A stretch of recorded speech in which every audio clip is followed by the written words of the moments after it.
In 1958, 9 years after coming to power, Mao wanted to bring China out of its almost medieval state of underdevelopment. He launched a program of industrialization in towns and in the country, intended to take China into the promised land of the socialist paradise in less than 15 years.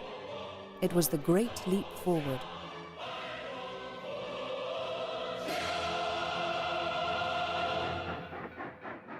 But the crazy dream became a nightmare and dragged 650 million Chinese people into hell. The country sank into economic chaos, which caused an unprecedented famine. The terrible death toll was around 45 million.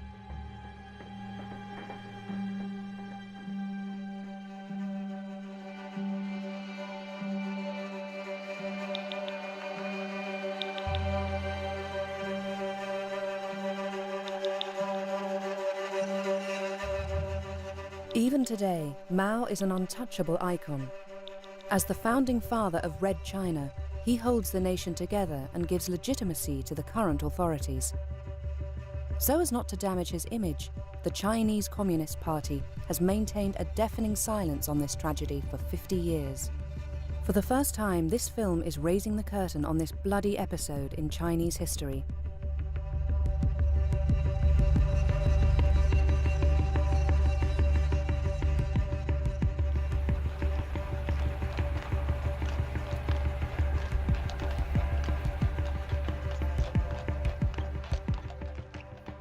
Getting the few witnesses to talk about the period and trying to reconstruct the memory of the Great Famine is not without danger.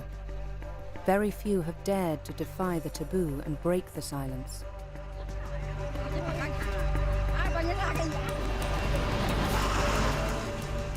Zhe Sun, a young historian from the University of Hong Kong, felt she had to take on this task. Over 4 years, she crisscrossed the Chinese countryside to collect the testimony of survivors of this terrible tragedy. As soon as I think about that time, my legs start to shake and I feel a great sadness. I prefer not to think about it, because I feel pain when people talk about it. Among the people she talked to, many had never had a chance to tell their story, and some survivors are very elderly. So Zhu Chun's task was an urgent one. For her, it isn't only a duty of memory, it's also a personal story, since several members of her family died of starvation during the Great Leap Forward.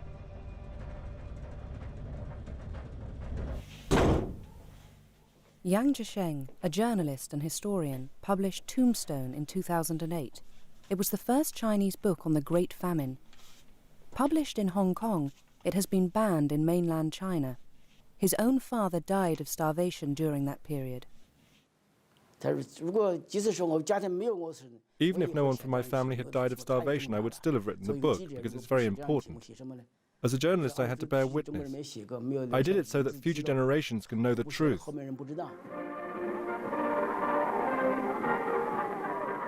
To understand how the Great Leap Forward caused the death of tens of millions of people, we must go back to the origins of the communist regime, the taking of Beijing by the Red Army in January 1949.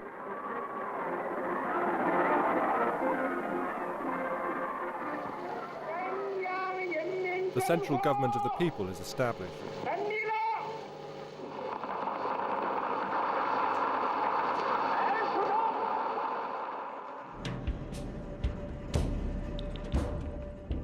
For Mao, who wanted to make a clean break with the past, the task was huge. He had to overcome the traditions, the mindsets, the archaic ways of life of an old-fashioned society.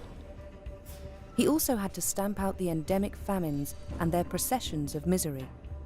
The Chinese expected a lot from their new regime. They had heard the communists promise to build a fairer society.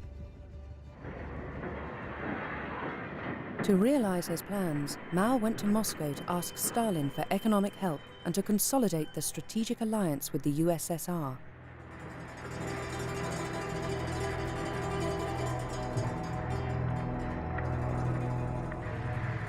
The Chinese leader felt huge admiration for his Soviet counterpart, who nevertheless treated him with contempt and made him wait 2 days before seeing him. The two countries signed a treaty of friendship. The USSR would supply China with huge quantities of arms, factories, industrial and farming equipment, and all kinds of advisors.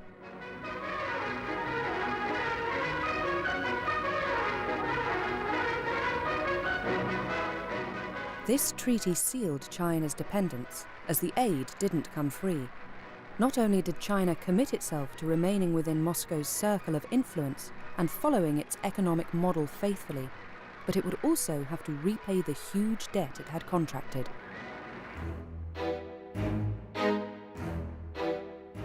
As the first step towards the Soviet model, less than a year after coming to power, the Chinese Communists started a massive reform of agriculture.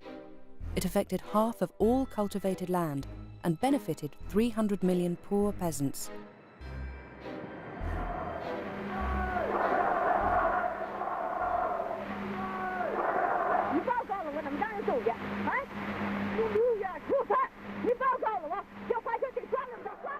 All over China, these land redistributions were the opportunity for the settling of scores. Encouraged by the party, the poor peasants, who had been used to suffering and humiliation for 2,000 years, raised their heads and gave free rein to their feelings of resentment. Class violence broke out. Over 1 million landowners were executed.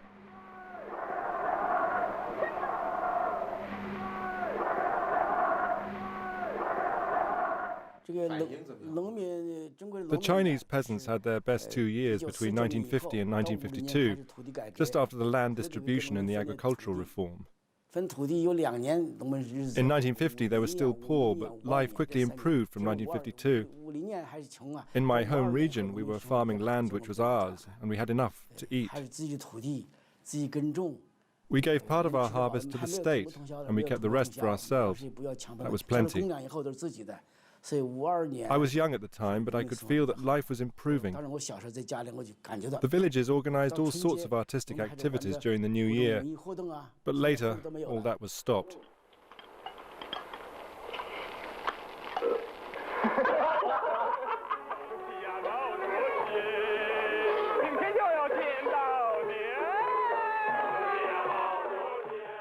Mao, the liberator of China and the peasants, was revered as a god of the harvests and worshipped as the emperor of the new Red Dynasty.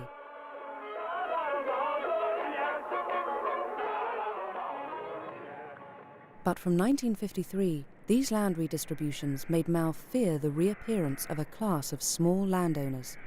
So, on the model of the Soviet kolkhoz, the party persuaded the peasants to combine their plots into collectives of up to 50 families. This new step was greeted with mistrust, as it meant they had to return the land they had been given 3 years earlier to the community. In spite of everything, Mao still judged the Stalinist model as the ideal, even though the Soviet tyrant died in this same year, 1953. Then, an extraordinary event shook the socialist world. In February 1956, in his famous speech at the 20th Party Congress, Khrushchev denounced the crimes of Stalin, his personality cult, and his disastrous collectivization campaigns.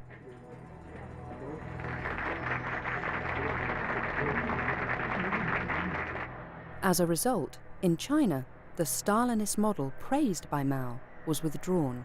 The campaign of agricultural collectivization was suspended, and Mao's ideas were no longer in favor. As always when he had problems within the party, Mao turned to the people to regain the upper hand. As a good tactician, he invited the whole country to express themselves freely and to criticize the leadership. He called it the 100 Flowers Campaign, and it took an unexpected turn. Delighted at this exercise in democracy, the intellectuals criticized the very nature of the communist regime. For Mao, whose aim was to flush out the critics, the strategy worked. He could then publicly identify all those who had spoken against the regime as class enemies.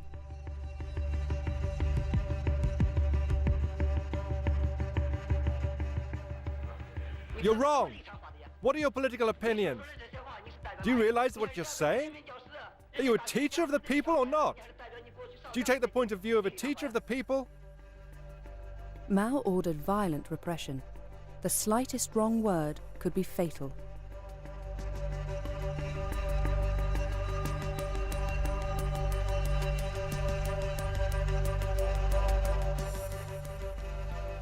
Between 500,000 and 1 million people, mostly teachers, were labelled as rightists and deported to forced labour camps where many died of starvation. 3,000 of these dissidents were sent to the Jibiango labour camp on the edge of the Gobi Desert, a so-called re-education camp. Oh, if only you knew. So many of us died.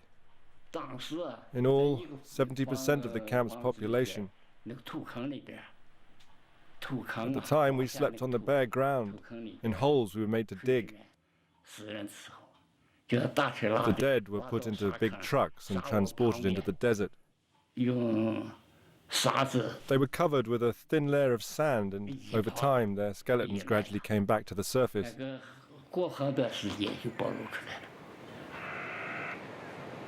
These are the remains of this mass grave just a few years ago.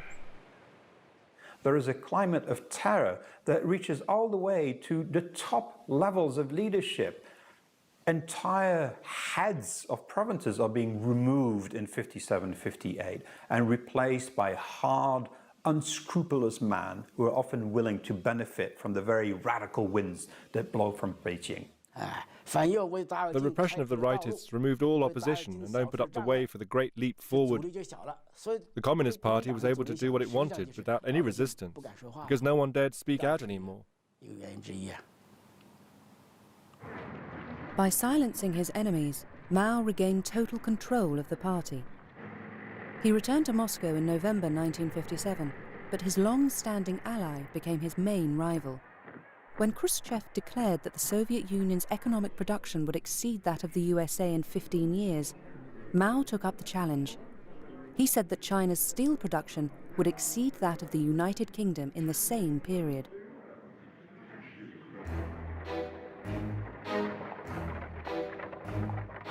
"100 million peasants were recruited from all over the country to work almost with their bare hands on building projects on an epic scale, constructing roads, railways, dams and canals. For Mao, there was no doubt. The great leap forward to a communist society had really begun. The slogan "Dare to think, dare to act" became the official line of the party.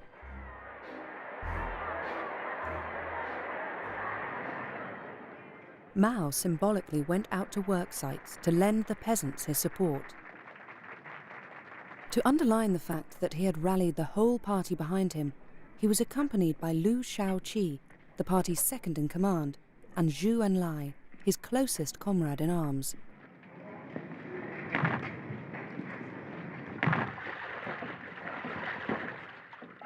Liu confirmed his support for Mao by saying, "Hard work for a few years, happiness for 1,000.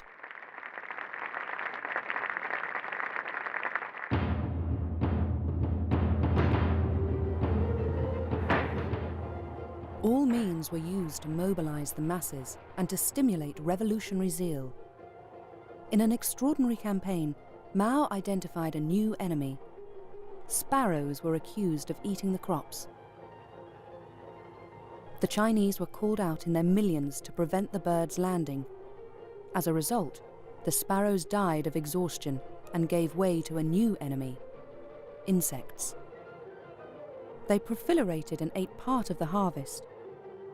This absurd campaign was followed by another step towards radical collectivization.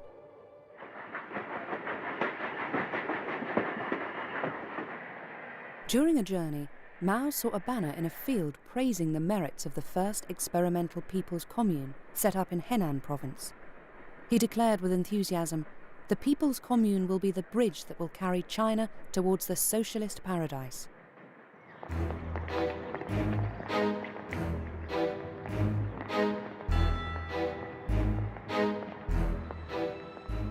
The saying was taken up in all provinces, and in just one summer, thousands of communes were formed.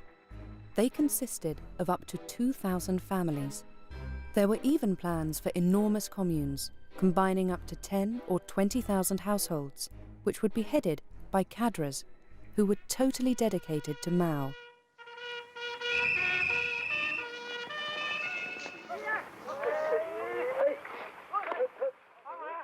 The working day started at dawn and finished after dark, accompanied by music to the glory of the Great Leap Forward.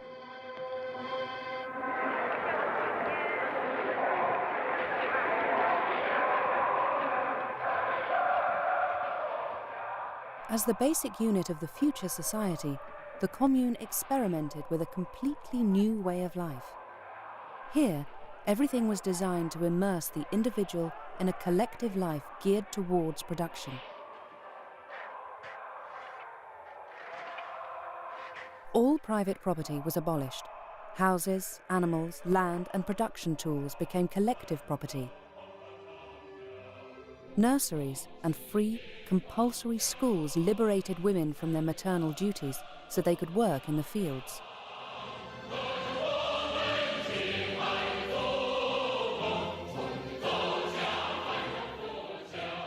At that time, I was very young.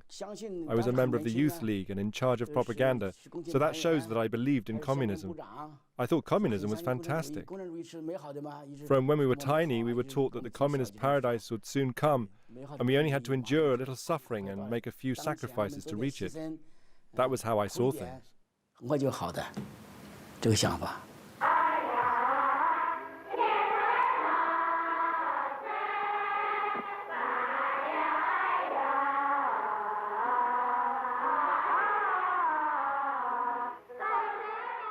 The family unit disappeared, and children were made to live by the new rules of collective life.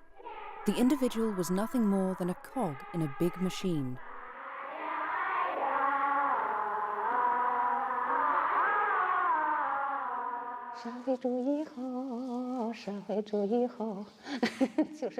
I think the words were, socialism is good, something like that, but I can't really remember. Did you sing different songs when you were at home? We only sang in school. Outside, life was very hard. There was never any let-up. Why would we want to sing?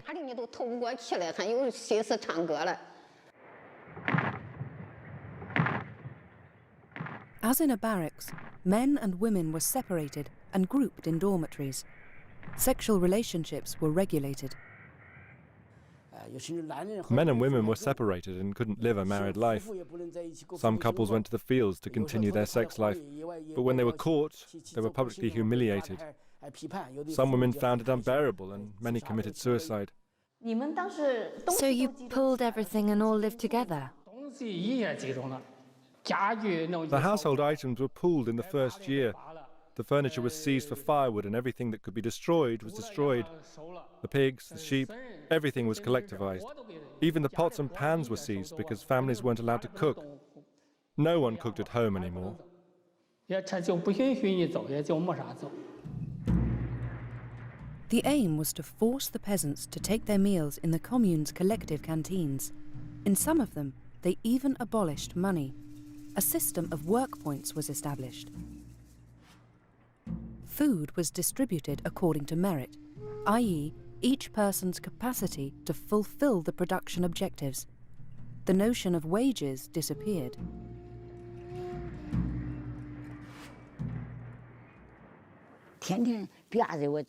It was compulsory to turn up every day. If your name wasn't on the attendance list, you were punished and you lost work points. They took points away from you. Yes.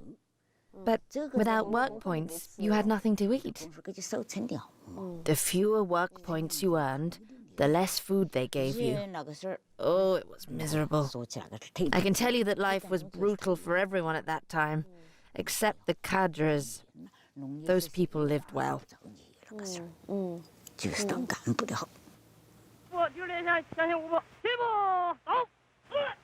Kill!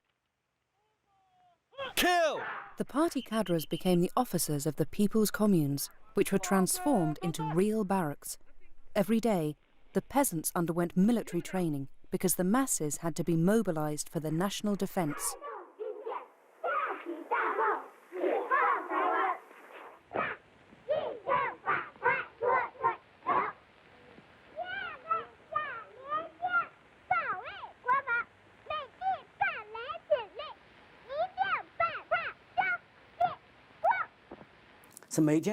Every morning, the peasants gathered at the entrance to the village and waited for the group leader to allocate the tasks.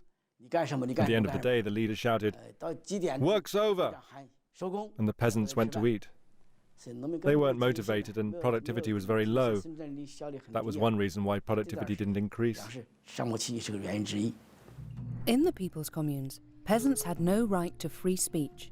Their skills weren't taken into consideration anymore. Everything was decided by the authorities who mostly knew nothing about the subject. They decided everything. The distance between each rice seedling, the type of seed, the amount of fertilizer to be used. Land suitable for one type of crop was used for another. As a result, the peasants became totally demotivated, and poor harvests caused the first food shortages. But Mao always wanted more. To increase agricultural production, he made communes compete against each other. The ones that recorded the biggest harvests were rewarded in ceremonies organized by the party, while the inhabitants of the communes were terribly short of food. This was a world where achieving record production, called launching a satellite, went hand in hand with announcing falsified figures. The cadres were caught up in an escalating spiral.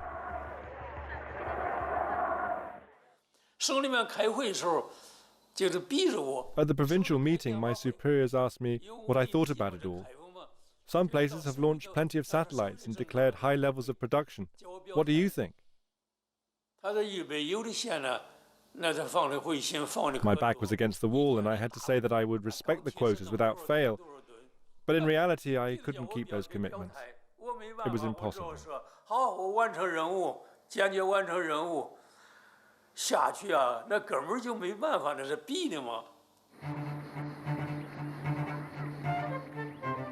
They showed Soviet advisors a field of wheat where the ears were so extraordinarily close together that they supposedly supported the weight of 6 people.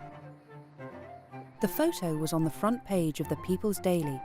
Everyone was fooled, and those who weren't were too scared to say it was a con. Lying became common at all levels of the hierarchy. The figures for agricultural and industrial production were falsified throughout the country to meet and even exceed the targets set by the party.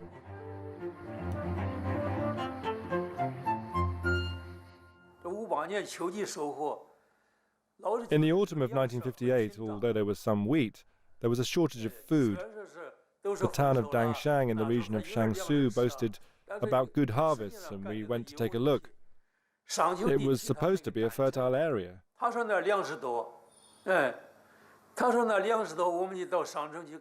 Everyone who went quickly realized that it was all nonsense. They showed us piles of crops where the cereals were on the top, but underneath was just straw or stubble. Everyone understood what they'd done, but no one dared talk about it. I saw the trick too.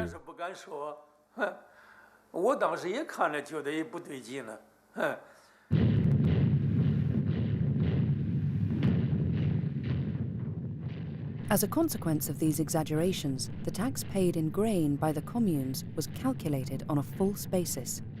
In some regions, the result was that the state demanded almost all the amounts really harvested. To make matters worse, the spring harvest in 1959 was disastrous.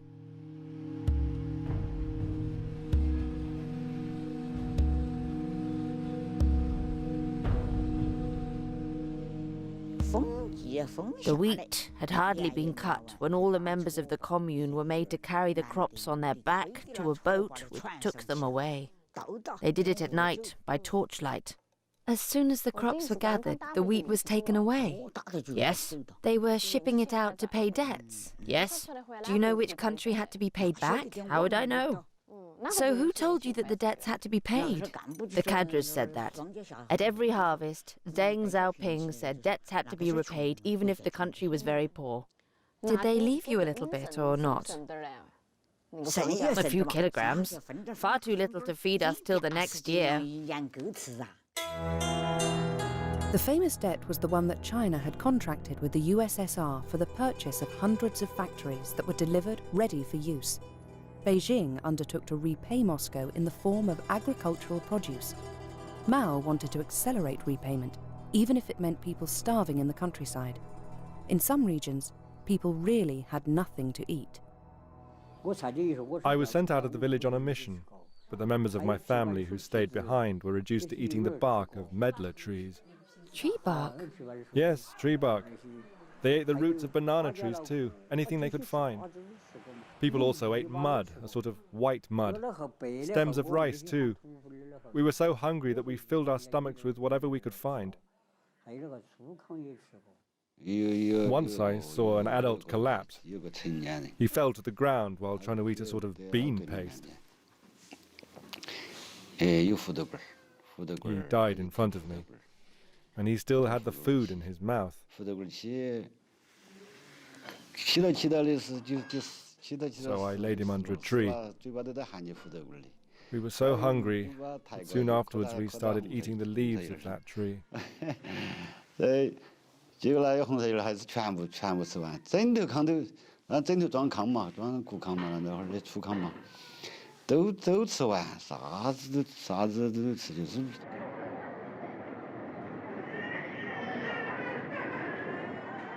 In other provinces, the shortage of food gave the cadres who distributed it the power of life or death over the inhabitants of the commune. In theory, peasants were entitled to 250 grams per day, but the cadres allocated themselves much more. They were so corrupt that they stuffed themselves shamelessly. Those who didn't get on with the leader of the production team or those who disobeyed his orders were starved to death.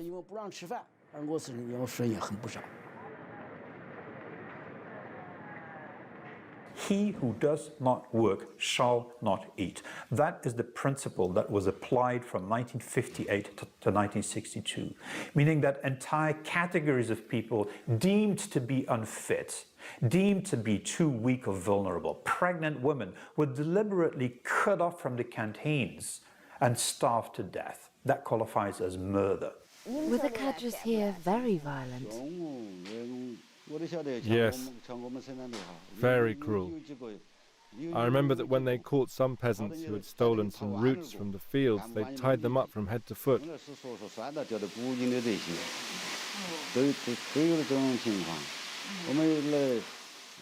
In village number 8, one violent cadre beat several people to death.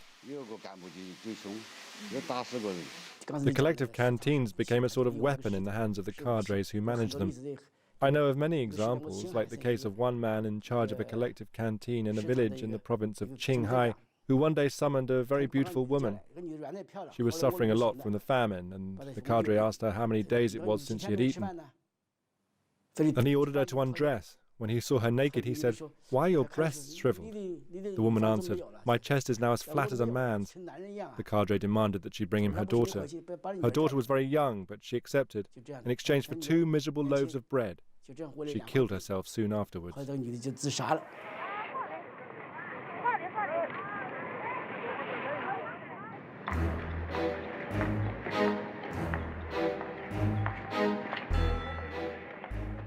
In the spring of 1959, Mao's frenzy took another form.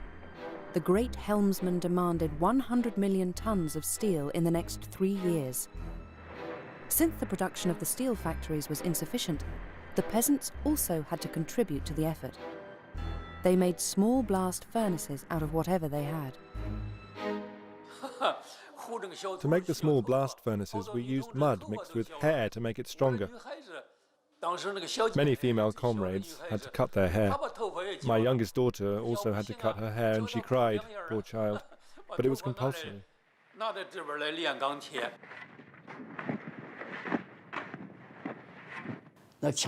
Nearly all the trees in China were cut down for fuel. Forests were razed and people had to melt down pots and kitchen utensils. Even school bells, ironwork on doors, everything was melted down. And all the press rejoiced. The population was used in an absurd way. Anyone did anything. Society as a whole fell into a sort of indescribable madness.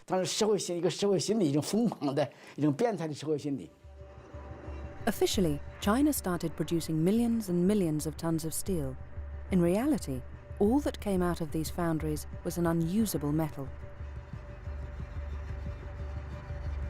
These small blast furnaces worked day and night and mobilized tens of millions of peasants for nothing. Steel is one of these magic indicators of progress within the socialist world. The consequence, of course, is that the farmers are worked literally to death, and the grain is taken literally out of their mouths. But that's a price worth paying, in Mao's view.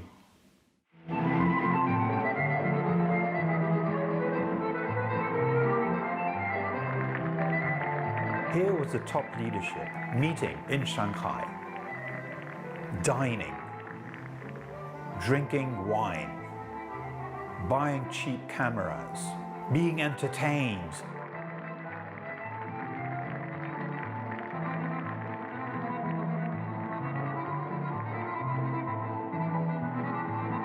The idea that Mao somehow didn't realize that there was mass famine in the countryside is a myth. It's a complete myth.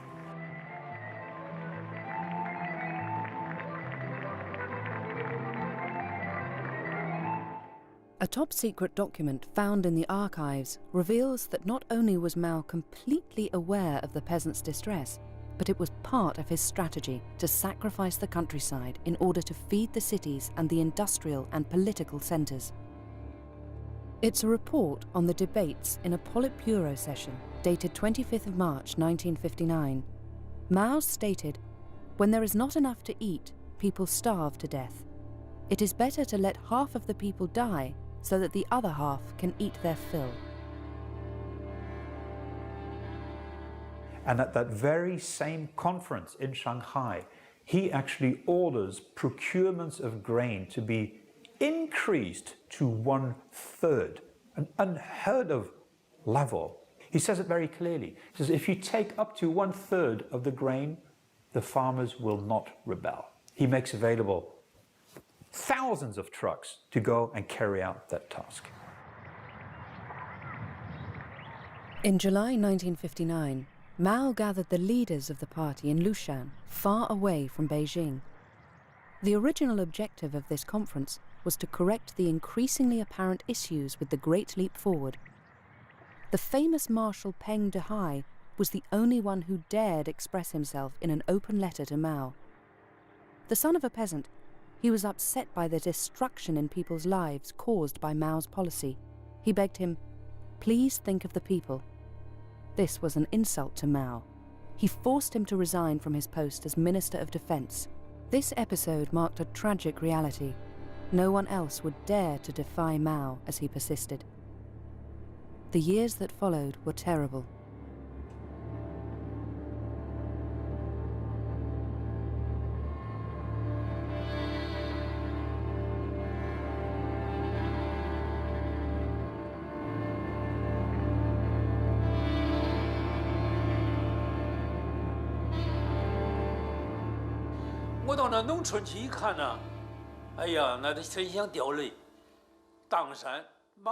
When I went to the villages, oh, it was hard not to cry. In Mangdangshan, to the north of Yongcheng, as soon as we arrived, we saw the houses were empty, totally deserted. People were lying on mats with empty stomachs and their bodies swollen from lack of food. We could see they were dying of starvation. It was obvious. In that county, 120,000 people died out of a total population of 1 million. Around 1 inhabitant in 10 died of starvation. Countless others were suffering from oedema. Can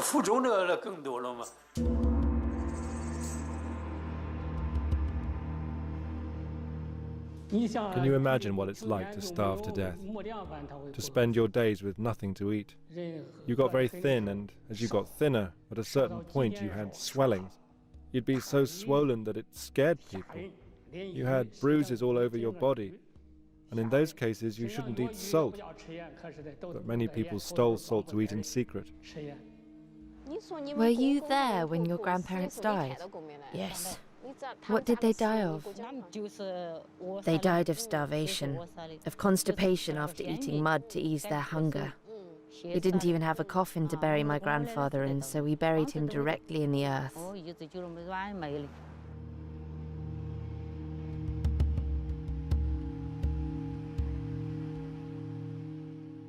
Did no one bury the people who starved to death? Who could do it? They often died by the road, far from their families who weren't strong enough to bury them.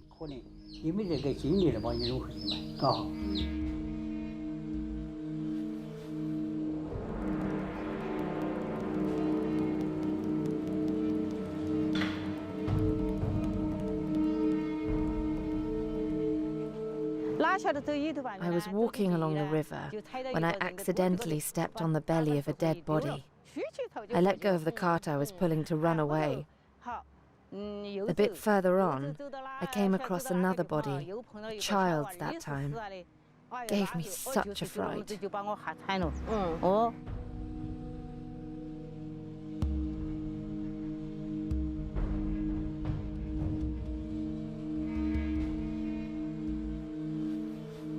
The most shocking part of all this is that the population wasn't starving to death because of a complete lack of food. The state's granaries were full. In the time of the dynasties, when there were famines, the emperors opened the reserves and distributed the food to the people in distress. Conversely, the leadership of the Communist Party, a regime that claims to serve the people, refused to help the people who were starving and didn't open up the granaries that were full. That really astounded me. Whole populations were camped around the granaries. They begged, "Communist Party, give us a little food." They begged until the starvation finished them off. It was unimaginable.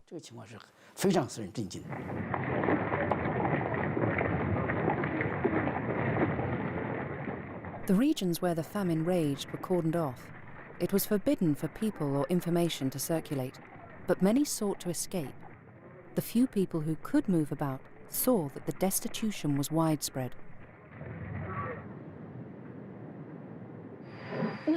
When the train stopped in the station, I saw crowds of starving people stretching their hands through the windows to ask for food. Everyone was suffering from hunger at that time. All those people were fleeing the famine. Children, old people, they all ran around the train to beg food from the passengers. From 1958 onwards, the cities are quite literally protected from the countryside. People are not allowed to just move about freely. A farmer who brings a cow to market will need to travel with a permit from his local cadre. People who try to flee the countryside are sent back.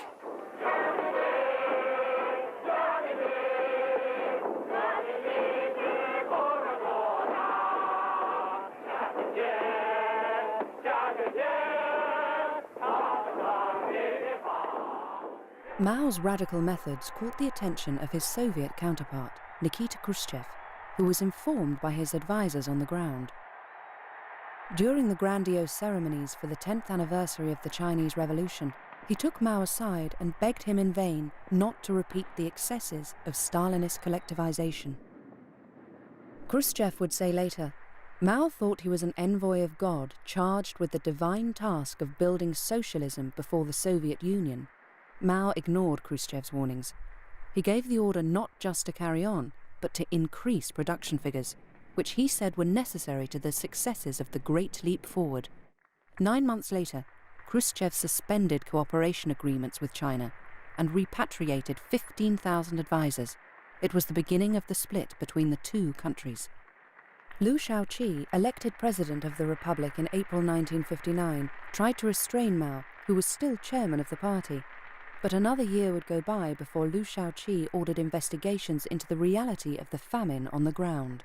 I went to investigate in Yongcheng, which is the biggest county in the Jiangsu region, because I wanted to know what was really going on.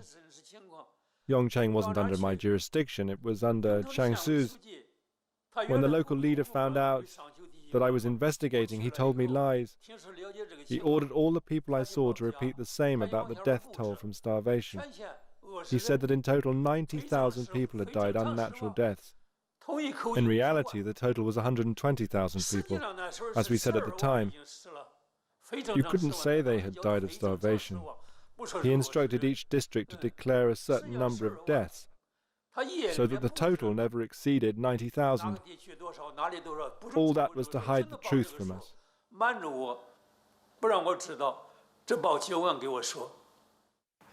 3 high-ranking officials started investigations. They came to a result of several tens of millions dead from starvation. They wrote a report for Mao and Chu Enlai, but Chu Enlai immediately told them to destroy it and not to talk about it. A few days later, Chu even called them to make sure the report had been burned. At the University of Hong Kong, Xu Jun is working with Frank Dakota, who has accessed certain testimonies from those investigations. These documents show terrible realities, which confirm the report of these 3 high-ranking officials. There's a very detailed report by a high-ranking military who goes back to his home village in Hunan.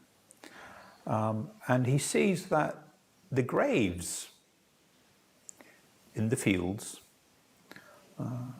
have been tampered with. They've been opened.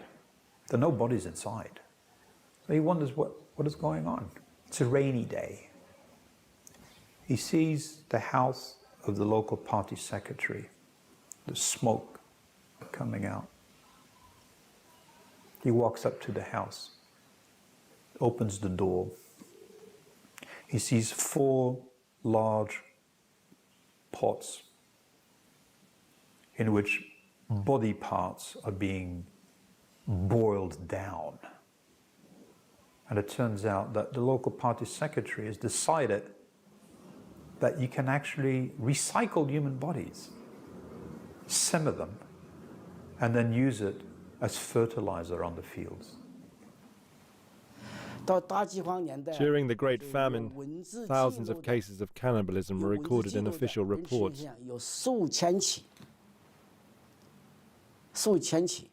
There are plenty in the archives. I know of one case in Gansu where people ate their own dead relatives. The mother, before she died, said to her daughter, "There's nothing left of my body to eat, just my heart. When I die, you can eat my heart." And that's what happened. When she died, her daughter ate her heart. But she, in turn, was eaten a few days later.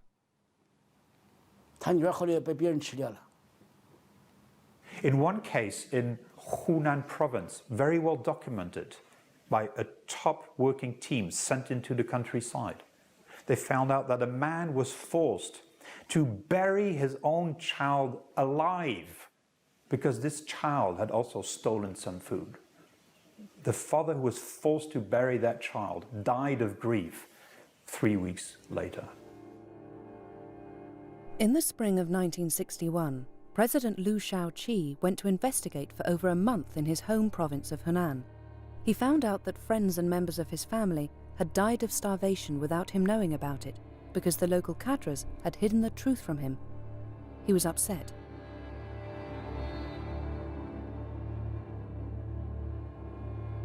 For Liu, the great leap forward had to be stopped. But it was only in 1962 that the party brought together 7,000 cadres from all across the country to put an end to the crazy undertaking of the Great Leap Forward. Liu Shaoqi said that the party was largely responsible for the famine. He contradicted Mao on that issue because from the start, Mao had estimated the harmful aspects of the party's policy to be only 10% of the reason for the famine. Although the famine continued to claim victims until the end of 1962, the situation slowly improved with the re-establishment of farming on privately owned plots of land and free markets.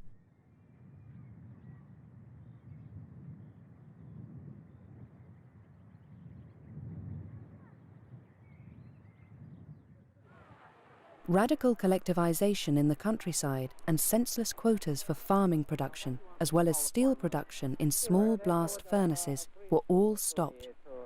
The great leap forward was over. But I have called the foreign minister here, Mr. Tavish has, and has got permission to photograph freely in Peking. And I think that if this information were communicated to the people whose permission you are asking on, the world knew nothing about these 4 years of tragedy. The regime at the time put everything in place to hide the truth at all costs. There were Western journalists working at the New China Agency. They translated our articles into English. In the 1960s, these foreigners regularly took their holidays in the province of Anhui. Everything was arranged for their arrival. The shops around where they were staying were filled up with food. Stylishly dressed girls were conscripted to canoe on the lake close by. The staging was magnificent, and the foreigners wrote articles when they returned, swearing that there was no famine in China.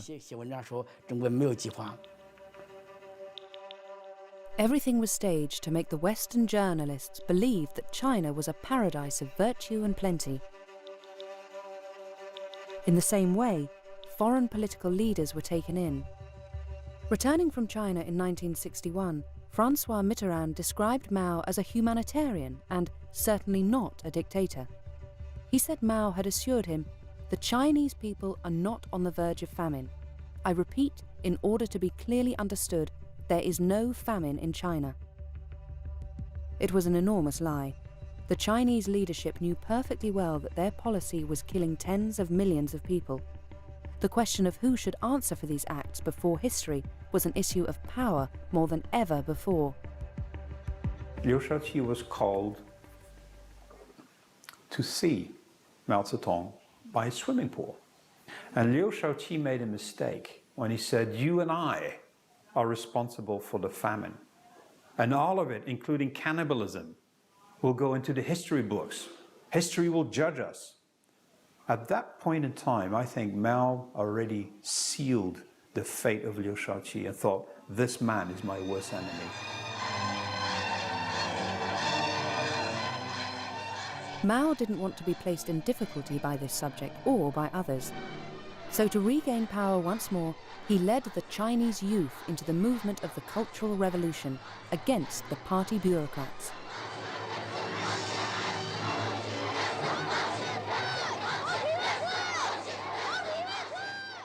He took advantage of the radicalization of the situation to have Liu Shaoqi criticized and then arrested by young Red Guards. Imprisoned and without medical care, Liu died in a cell in 1969. From then on, no one would dare speak of the Great Famine again and of Mao's responsibility in this tragedy. Who is responsible for what happened? There can only be a very simple answer to that, or a very complicated one. The very simple answer is that Mao, Chairman Mao, was responsible. He initiated it, he started it, it was his vision, he stopped it.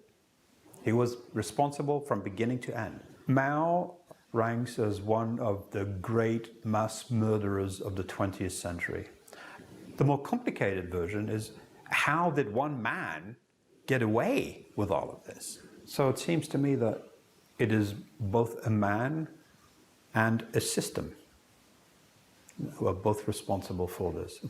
It's a collective responsibility of the Communist Party of China at that time. Why, 50 years after the Great Famine, do the authorities still refuse to recognize the reality of it, to discuss it, and to draw lessons from it? I think their attitude is stupid. The authorities are convinced that it would damage the legitimacy of the communist regime and threaten its leadership. In my opinion, their fears are unfounded. Do you know why I wrote my book Tombstone? I'm a member of the Communist Party myself. I wrote this book primarily to lighten the shoulders of the Communist Party, which continues to bear the huge burden of this history. Certainly one day it will have to rid itself of this weight, and the sooner the better. I'm convinced that a nation that can't really face up to its history has no future.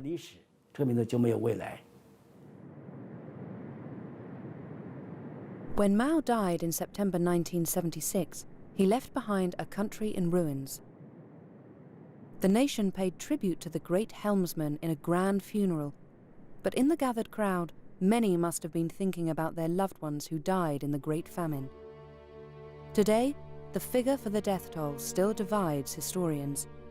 Yang Zhisheng estimates that the 4 years of the Great Famine killed at least 36 million people. Frank Dakota estimates the death toll to be at least 45 million.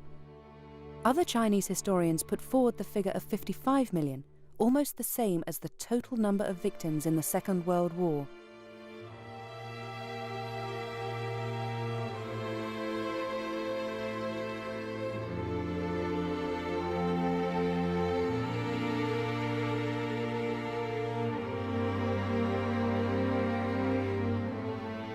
There is no monument in China to commemorate them, apart from this modest edifice in the middle of the Henan countryside. It was put up a few years ago by a peasant who defied the silence that the communist leadership has always imposed on this unspeakable Holocaust.